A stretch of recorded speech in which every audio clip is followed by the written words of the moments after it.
This is very important to all of us here at Fox 8 to get the word out to all of you, a family with firm roots here in Northeast Ohio, using their tragedy in an effort to teach others.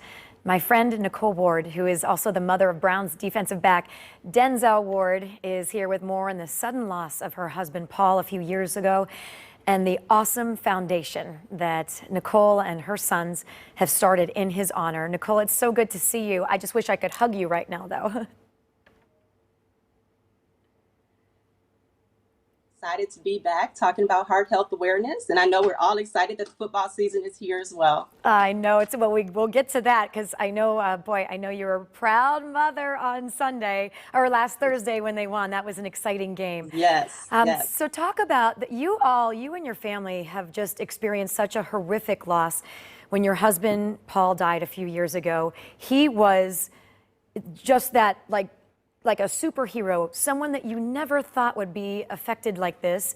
He was young, he was healthy, he worked out. I mean, everyone was so shocked when he passed away, and he even passed away when he was at the gym working out. Tell us more about that for people who don't know that story, Nicole. Yeah, so my husband, as you said, passed away unexpectedly a few years ago while participating in a spin class. So I guess former cardio, but participating in a spin class. So it was, very unexpected. And it was definitely a tragedy to our family. But as a result of that, my sons and we decided that we wanted to start a foundation in honor of him. And so that's when we started the Make Them Know Your Name, or MTKYN, foundation.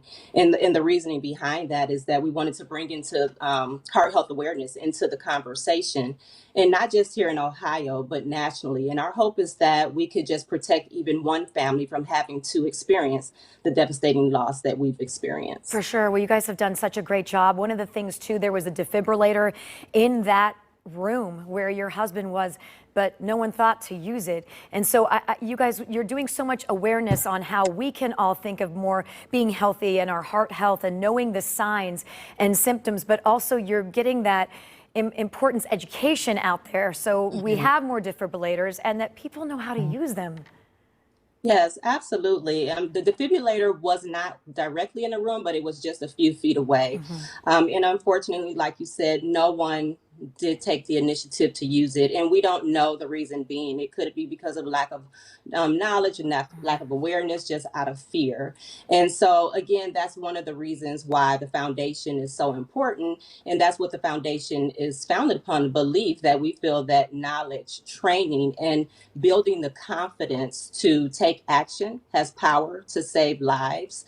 And so in knowing that we would be able to protect families from unnecessary losses that are oftentimes preventable, or, the rectifiable cardiac situations. So it's very important that we just get the word out there and bring awareness, because lives can be changed or can be saved. Well, we just saw the logo there. We see a beautiful photo of you, and here's your two sons, just so handsome, Denzel and PJ, and they've done just such great work in the community. There's a photo of you and your husband.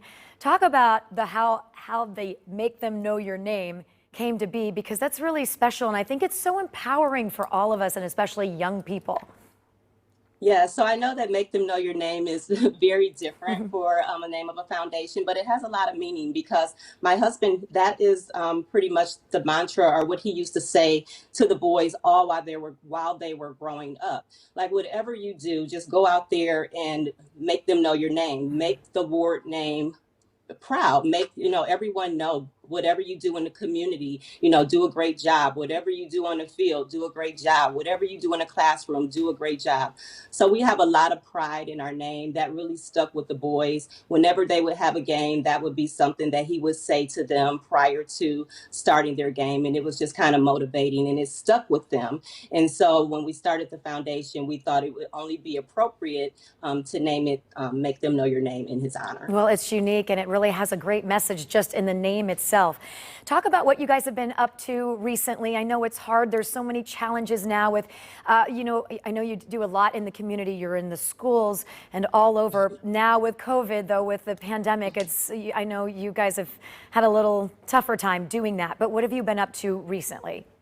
Yeah, so we're really starting from the ground up. We're getting CPR kits in schools. We're fundraising so that we're able to place AEDs in public places like recreation centers, gyms, churches, and just really leveraging our platform in order to get the word out about heart health awareness. Because what we want to do is inspire the next generation to be a generation that takes action and to also be able to provide real, tangible resources and places that they'll be most useful to our communities and to our neighbors. Well, you're doing so many wonderful things. And as far as make them know your name, I saw a lot of Ward jerseys when I was at the Browns game on Thursday. And I have to apologize because I can't be there and not see your son out on the field and not text you. So, and God bless you, you text me right back. And I'm like, oh, I don't want to disrupt you from watching your son, but I can't be there and not say, hey, I love you. And your son's No, doing great. I love you too, and I appreciate the text. Oh, well, you're so sweet. What was that game like last week when, your son he was spectacular. We walked out of that stadium with a win. It was really fantastic. Yes, it was very exciting.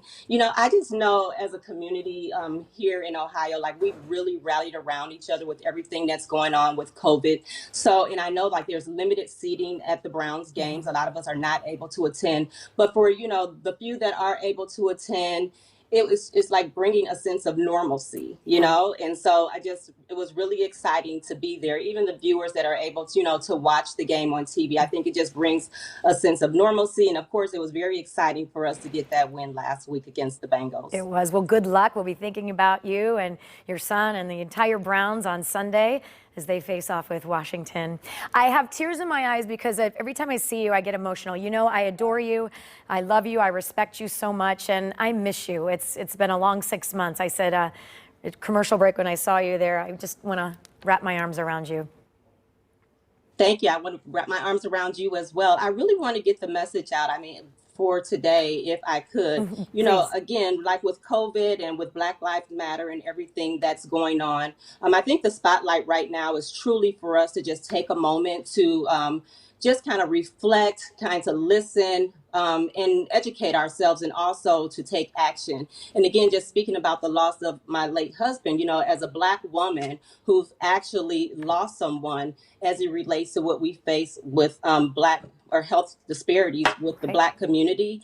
I mean, I just really just want to get the message out so that we can start to change these startling statistics, because there's a lot of alarming statistics out there that we have to face. I mean, for example, we have the highest rate of cardiovascular disease in the United States. Our rate of high blood pressure is amongst the highest in the world. We're 60% more likely to be diagnosed with diabetes. And for Black women, it's like 3 to 4 times more likely to have pregnancy related death or causes, more so than white women. And I think that one of the most important, or one of the most startling statistics that we receive from our partners at the American Heart Association is the fact that Black kids in poor neighborhoods are less likely to receive bystander CPR. And in fact, it states that Black children in general are like 41% less likely to receive bystander CPR. So, Wow. I Wow. just think that it's our duty to educate, and also to just put the tools and resources out there in the communities that need them most, so that we can make a difference. Well said. Those numbers are startling and unacceptable. And I think finally our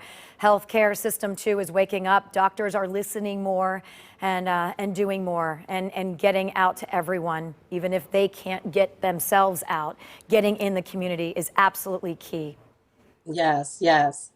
And Nicole. one last thing, Stephanie, I Uh-huh. don't know, how much time we have, but what I did want to share, and one of the reasons why I wanted to come on today, is to share that we have an exciting raffle that's going on right now for the community. So we are in our second year of doing the Defending for Dollars with Denzel Pledge It campaign. And so for anyone who visits mtkyn.org starting today and make a pledge towards this campaign for any amount, you will be entered in to win 2 free tickets to the